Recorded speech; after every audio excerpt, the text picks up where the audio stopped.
kikubwa sana.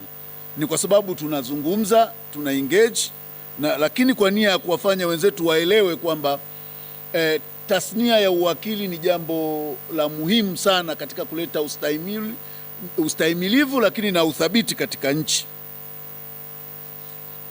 Mheshimiwa mgeni rasmi, TLS vile vile ina wajibu mkubwa si tu kwa wanachama wake bali pia kwa jamii, serikali na mahakama katika kuhakikisha haki inatendeka, sheria zinaheshimiwa na misingi ya utawala bora inalindwa.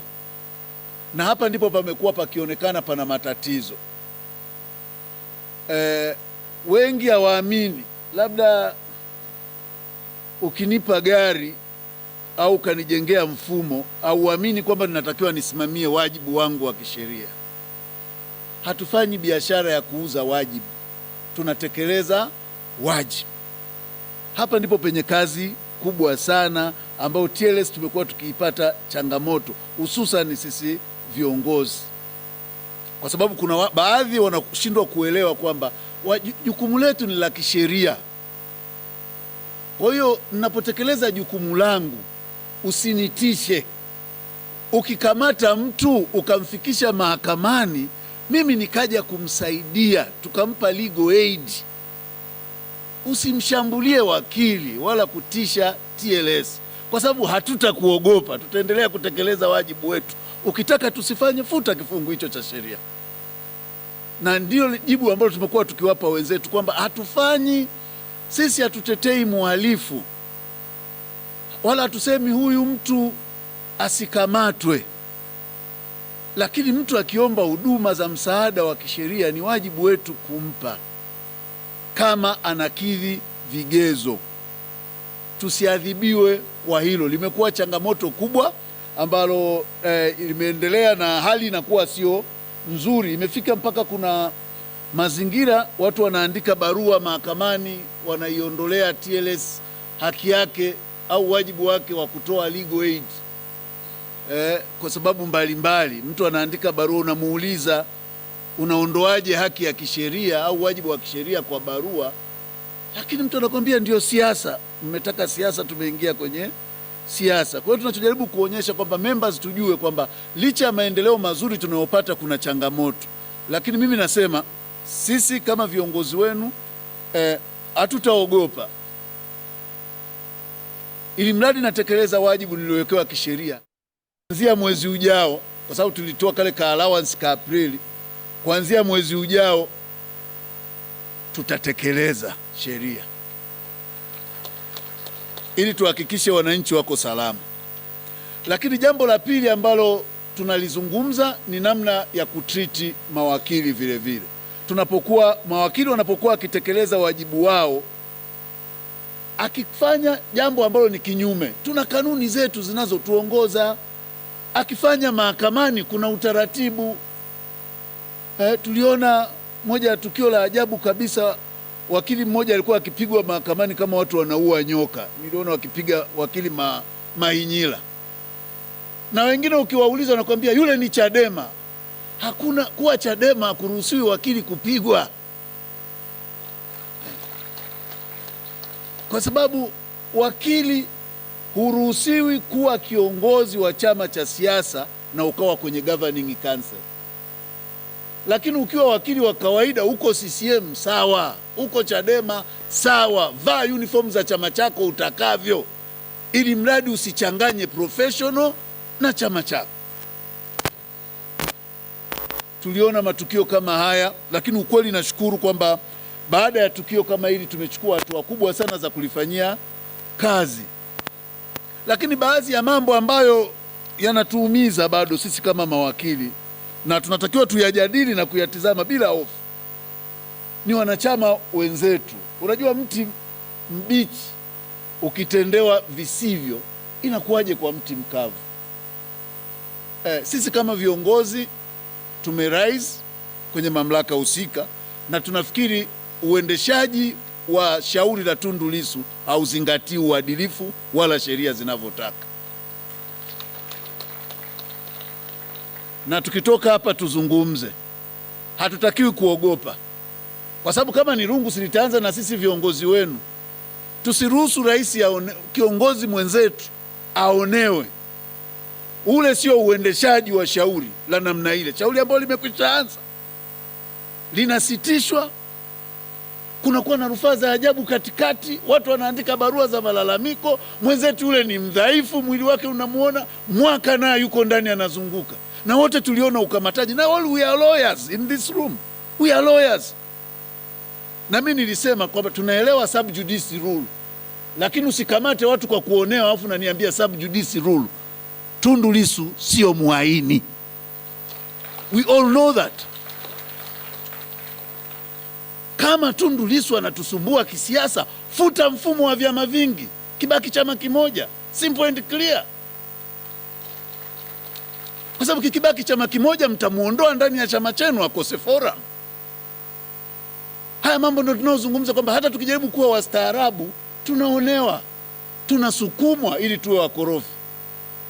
Sasa mtu unamuona kabisa kwamba kukamatwa kwake hakukuwa sahihi, shtaka lake limeendeshwa isivyokuwa sahihi, yuko kule, mtu atakwambia sub judice, sub judice. What sub judice? Mawakili tuzungumze na tutoe kauli kuhusu wenzetu wanaoonewa. Hatutakiwi kupepesa macho. Na mimi niliwaambia watu, ni kweli tunasaidiwa, lakini ukitusaidia hautununui.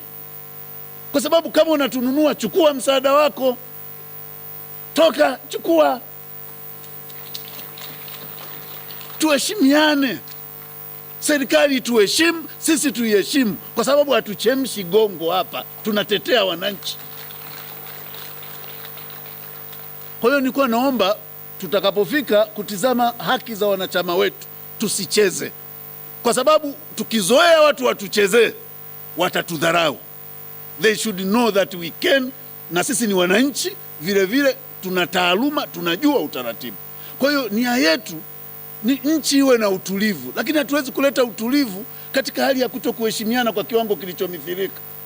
Yule ni rais mstaafu wa taasisi yetu, yule ni wakili. Hakuna kauli yoyote wala kitendo chochote cha uhaini kilichofanyika. Mwaka naye yuko ndani, kesi linaendelea, shauri linaahirishwa, watu wanakwenda kukaa. This is not fair. TLS inatoa dokumenti za legal aid kusaidia indigent people, ambayo ni mamlaka ya TLS kusaidia wananchi. Unaniandikia barua ita wanachama na doku brief wafanye wenyewe, kwa sababu lazima waheshimu wajibu wetu, kujitolea, tuheshimiane. Inawezekana hatuna hela, lakini kutokuwa na hela sio kwamba hatuna akili.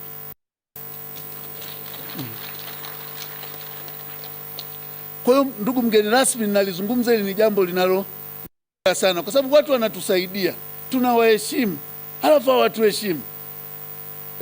TLS ya mtu, chama chochote, wala taasisi yoyote. Ukitupa msaada tutaupokea, lakini masharti ya hovyo hatutayafanya. Ndugu mgeni rasmi, vile ninatambua kwamba mahakama inapokuwa ikitekeleza wajibu wake inatakiwa iache ifanye kwa uhuru bila kuingiliwa, lakini ni pale ambapo fanya kwa utaratibu unaoeleweka. Kukemea kitu kinachofanyika kwa utaratibu usioeleweka tutakemea, na kwenye swala la Tundu Lissu tutaenda zaidi. Hatutakubali mwenzetu aendelee kuonewa, kwa sababu tumewa engage, tumewaeleza akili. Narudia tena, yule sio muhaini, wamtoe. Vile vile kutoa maoni ya kutokuridhishwa sio kuingilia utaratibu wa mahakama, ni wajibu wetu. Tukiwa tumeisha waambia, tukiwa tujasema sawa, tukisha waambia wanapuuza, ni sahihi. Lazima tuwaambie, kwa sababu hatuwezi kuacha hali iendelee namna hii. Sisi tunakaa Arusha, mwenzetu tunakaa lock up kule, mtu anakaa na wahalifu. Watu wameuawa, kuwagusa watu hatia, wako lock up mpaka muda. That is not fair. Kwa hiyo ndugu mgeni rasmi, hiyo ni changamoto na ni jambo linalotuumiza kama viongozi. Watu wanaweza wakatuona tuko kimya. Hatuko kimya, Hii jambo linakera kwa sababu tunawaambia wahusika wanapuuza, tunawaambia wahusika hawazingatii. Ndugu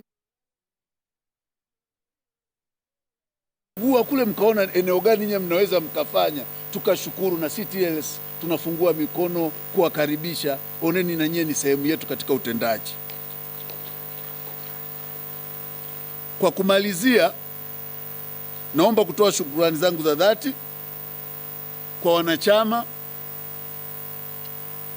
kwa imani kubwa mnaoendelea kuionyesha kwetu, na niliwaambia wenzangu, nyinyi ndio wenye hii taasisi. Tunataka TLS isimame, na ninataka senior warudi, maana hichi sio kijiji kilichokosa wazee. Niliwaambia wenzangu, sio kijiji kilichokosa wazee, we have our seniors. Kwa nini wape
na sinia wetu wanakaa. Kuna mikao ilikuwa, kuna sehemu nikiangalia najua Ngimario hayupo, nitakiwa nimuone labda mzee fulani alikuwa anakaa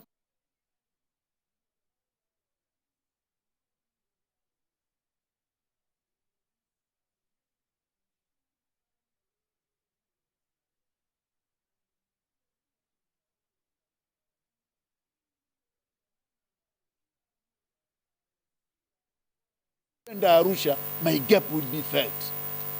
Na hichi ndio kitakaokuwa kipaumbele chetu wakati tunakwenda kumalizia hichi kipindi kilichokwisha, kuona kwamba tunakuwa na session zinazowa engage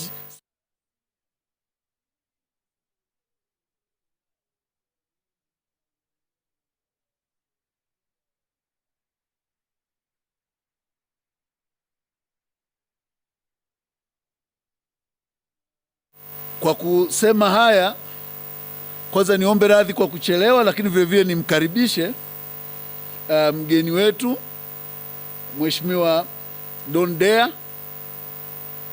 ili aweze kutufungulia yetu.